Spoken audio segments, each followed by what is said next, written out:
Hello, hello, hello, and welcome to this month's amazing lineup on the Her Version Impact panel. Her Version launched in January of 2021 and had its first guest speaker in April of the same year. Since then, the Her Version platform has been expanding rapidly with over 370 YouTube videos, over 85 female guest speakers, and over 60 impact panel guests. As of the month, we are also streaming across 10 podcast platforms: Spotify, iTunes, Stitcher, Pandora, to name a few. I am thrilled to have a female panel filled this month as we talk about the journey of being a single mom. Join us as we dive deep into our personal journeys and what we have created for ourselves in order to better our lives. For those of you that don't know me, I am your host, Sabrina Victoria. If you're new to this podcast, make sure you follow, like, subscribe, and share. Let's jump right in.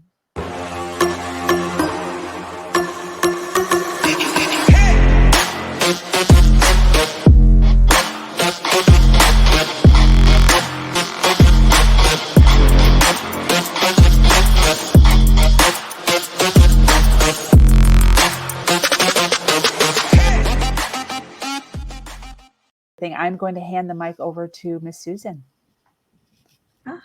Thank you. Yes. But I appreciate the passing of the mic and all of your comments, and being here with the three of you is phenomenal. I know that you're an inspiration to whoever's listening. I don't know if we have comments, but I'm Susan Comer, and like I said before, my background is financial planning, and it evolved into a program where I found a service that helped people have affordable legal access. And I'm finding that if I had access to more legal counsel where I was able to go, as Sabrina was saying, sometimes you don't have any finances, you're not going to seek counsel, you're not going to seek coaching that you need because of financial resources. So anyone that can provide access to these resources could be very valuable to people going through this, and it leads to making better decisions, because if we're not informed, it's harder to make good decisions. So I wanted to go back to that subject: is how did you go back and make decisions when it was just you? Like, who did you go to? Who was your support? And especially, I know Maureen and Sabrina did not have maybe the support Leanne and I had supportive families. How did you do it? How did you get through that? Well, for me, if we're talking about financially, it's interesting. Both. Yeah. So I did have a life. I sought a coach, and I was supporting myself and in that regard from an emotional perspective. But I really had to shift on a dime my whole, work focus. I have been a professional model for 25 plus years, and living in LA. I was living in New York, but when I got divorced, I was in LA. But I had always done something else, in the sense of I was kind of making strides in the wellness and healthcare space. And I did not have a resume of 10 to 15 years of being in a professional working environment.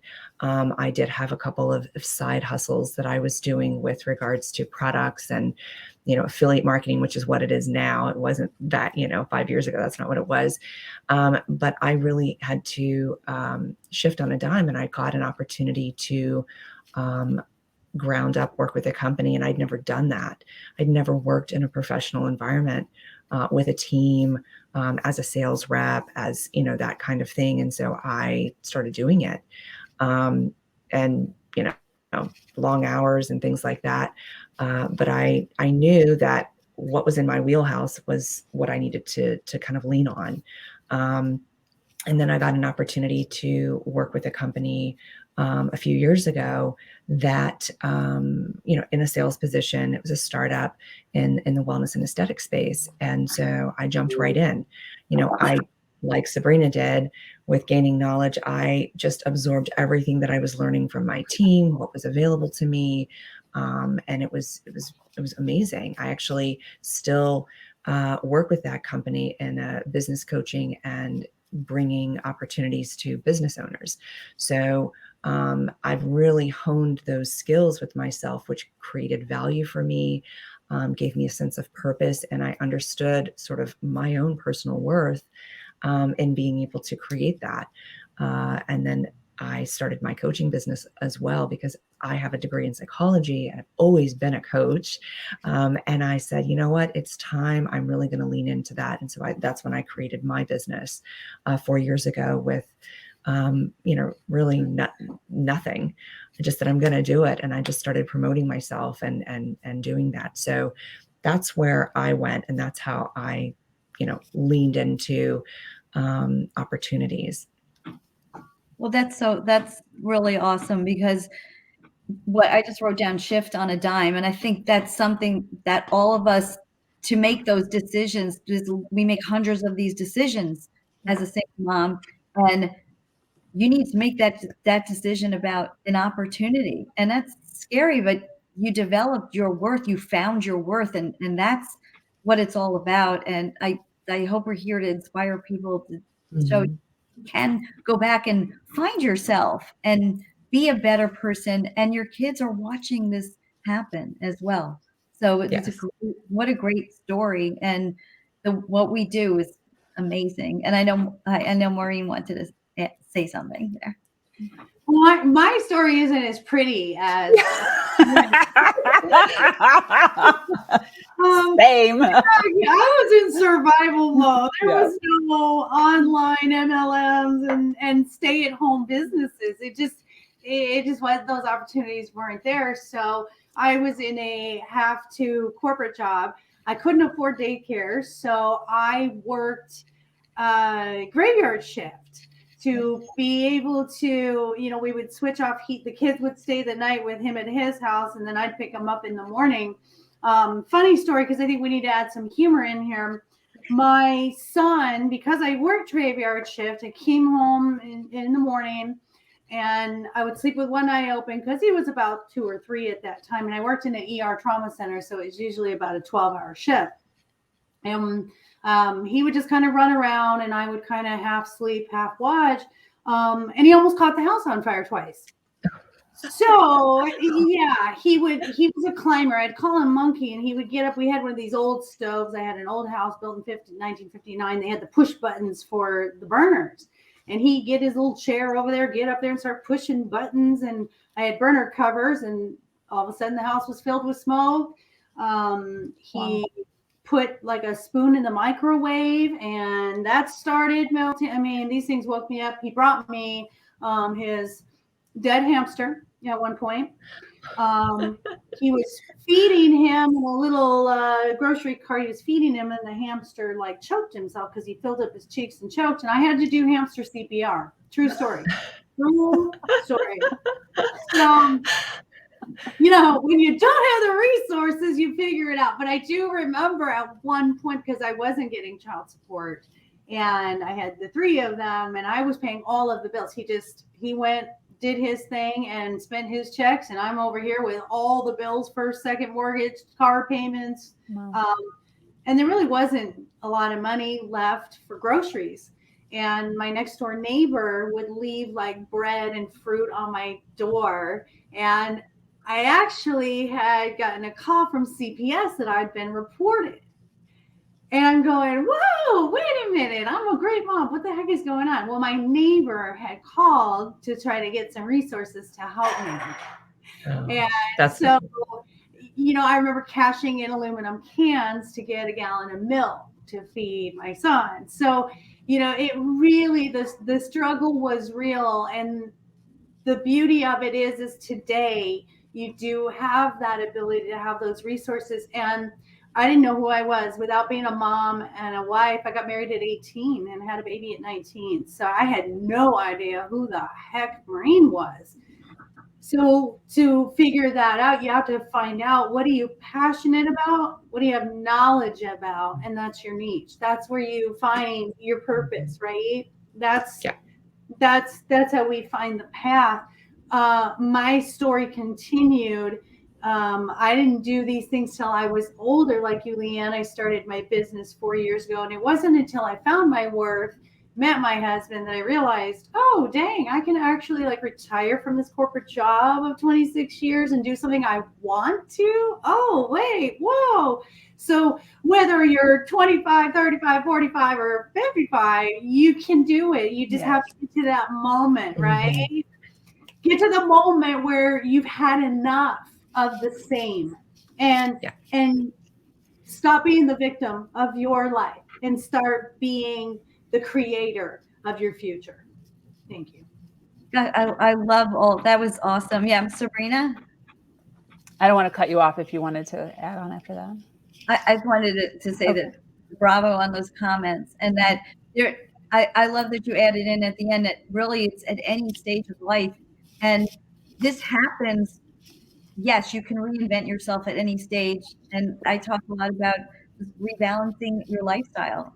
That your lifestyle is going to change over time, and that now happily there's these resources that can get you through what's going on, that everything you could figure out everything's figure outable yes, Sabrina. So when you initially asked your question, I did not raise my hand right away because it's a sort of sad story, and I don't want to be the negative Nancy here. But when I got pregnant, it was survival mode, very much like Maureen. And when you're talking finances, that was your original question. I was working. I had to pregnant. Was waking up at like 4 a.m. and I was working peddling newspaper subscriptions from 5:30 in the morning until 9 o'clock in the morning outside at gas stations in Chicago in the middle of winter to make money. Yeah. Then I would go to a full-time job from 9 till 5. And then from there, I would go back to a different gas station outside in the middle of winter, peddling newspapers again from about 5 till 9 o'clock at night. So those were rush hour. You know, people are on their way to work and they're busy and they're hustling. And that's what I did. I was paying bills. I was living with my father's son in an apartment. When we first started, we were actually living with 12 people in an apartment. I was sleeping on a blow-up mattress all the way up until like my 8th month of pregnancy, which was horrific. Working these hours, it was crazy. But you have to do whatever it takes. You have to do whatever it takes. And when I was about 9 months pregnant, we got our own place. So obviously bills went way up. So I still had to keep my job of working both because now we had our own place by ourselves and a baby. So I couldn't work till 9 because daycare isn't available till 9, but I was still dropping my child at 8 weeks. I started dropping my child off at daycare at 8 weeks. I had so much mom guilt. Oh my gosh. 8 weeks old, dropping him off at daycare at 5:30 in the morning, getting to a gas station at 6, working from 6 to 9, going to my job. I was at my job by like 9:30, working until 5:30, picking him up from school or picking him up from daycare. And I did that until I left my child's son and he ran away. He ran away. So then everything was left on me and I just went into a whirlwind of just insanity. I was still working the same hours, still doing all the same stuff, but just I couldn't even pay. I'm living in Chicago. I mean, it's mad expensive. And eviction notices on my apartment door. My car's getting repoed out of the parking lot. I mean, it was horrible. And that's when I met, as Maureen knows, my narcissist. So he had money. I thought that this was going to be my savior. I thought that this was like the answer to all my prayers. He came swooping in. Everything was great. And moved in with him very quickly because he asked me to. I quit my job and started working for him because he asked me to. I gave up my phone and grabbed his phone, company phone, because he asked me to. And then before I knew it, I was fully entrenched in a relationship where I was making no money. He was literally paying me $250 a week. So $1,000 a month, which I didn't have rent or utilities, but I still had to pay all of my expenses, daycare, everything. So I'm still living paycheck to paycheck, working now for him, 16 hours a day for his, company. And it was horrible. Mental abuse, emotional abuse, financial abuse, obviously, sexual abuse is horrible. And 8 years in, I dealt with that. It was awful. And when I realized I needed to leave that, I had to get creative. And I opened up a secret bank account. I started selling on eBay, OfferUp, Fiverr.com, and just started pulling in money anywhere I could. I kind of visualized myself as like a squirrel. And all I was doing was just collecting money everywhere. Just anywhere I could find money, I would collect money. And I was selling my stuff, my son's stuff, toys. I was flipping stuff from thrift stores. I opened up a secret storage unit and I was like storing stuff in there and secretly packaging things when he was watching TV. And I had stuff stored in the trunk of my car and dropping it at the post office, on my way to work, all this stuff. And it took me 4 years dealing with him, dealing with the business, trying to be a best mom, and run the secret side business. It took me 4 years, but I was able to accumulate $50,000 during those 4 years. And I was able to run away, like literally get away. I had to leave everything. By this point, I had been working for him for 13 years. I'm a big vision, as you guys can see with the company that I'm building now. I'm all about big vision. So when I first met him, he was working out of his townhouse running this business. When I left 13 years, we were running 6 offices in 4 different states. I mean, it was just crazy. We had 5 houses paid in full, 0 debt, 12 cars, like just exploded. And I take all the credit for it. I don't give a crap. Just phenomenal. Thank you. Just phenomenal. But I left everything. I walked out with my clothes, what I had left, my son's clothes, and my bicycle. That's it. I dropped my keys. I dropped my computer. I dropped my phone and walked out of the house and left. And then from there, I was so scared. I was so scared because he had me so convinced that I was incapable, even though I had done all of these brilliant things. I mean, we went from 1 company to 3 companies. I was networking with these directors. I was negotiating higher deals. I mean, it was crazy.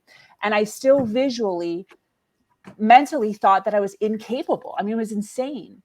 So in order to never go back, in order to not fall, I was so financially insecure, even though I had money. I finally had like so more money than I ever thought possible. I still was doing whatever it took and was growing my business. I was dumpster diving. I would leave my house at 10 o'clock at night and I would roll around. We live in a really prestigious neighborhood, Boca Raton in Florida.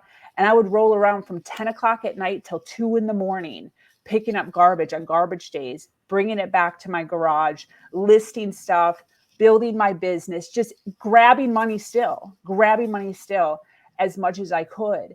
And this story is to teach that, like, it doesn't matter whether you have Leanne's story or Maureen's story or Susan's story. Anything that you want is 100% possible. It's creating a plan and it's making the time to do all of the things that's necessary. When you have a child and you don't have the community, you don't have the support, you're completely isolated, you have to get creative. You can't sit in a state of victimhood. You can't sit in a state of woe is me because there's no time. There's no time. You have to start being, our brains are meant to be creative. They're like imagination factories. You can literally think up anything. And if you take the time and you sit just for a moment and you pull away all of the woe is me, all of the this is so sad, all of the he left me and my parents suck or whatever your story is, and you say, hey, listen, I'm going to sit here until something comes to me. I don't care if it takes 10 hours. No Netflix, no TV, no phone, and I am going to create a plan that works for me in the situation that I am in the environment that I am in, and figure out a way.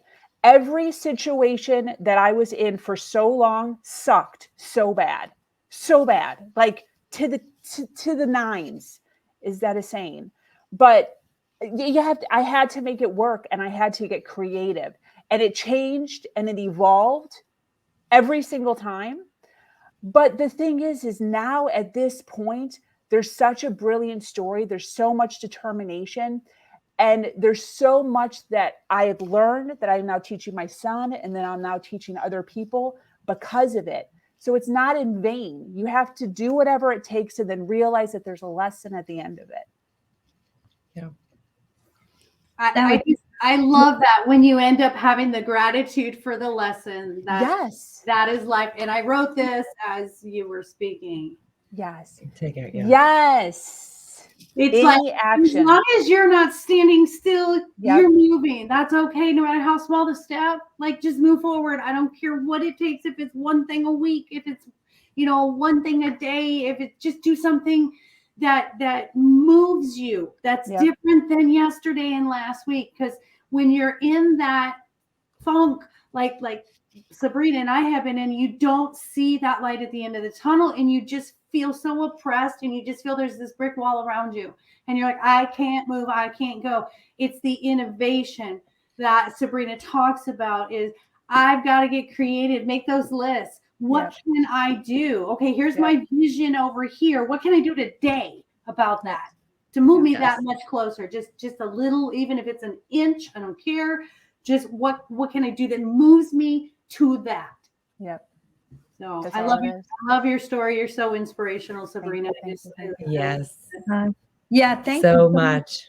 Oh, thank you for sharing that. That I'm sure it gave all of us chills, and anybody watching, because you're so courageous and so resourceful. And I know you've heard this from Tony Robbins, because I've also heard this from him, that it's not about resources, it's about being resourceful.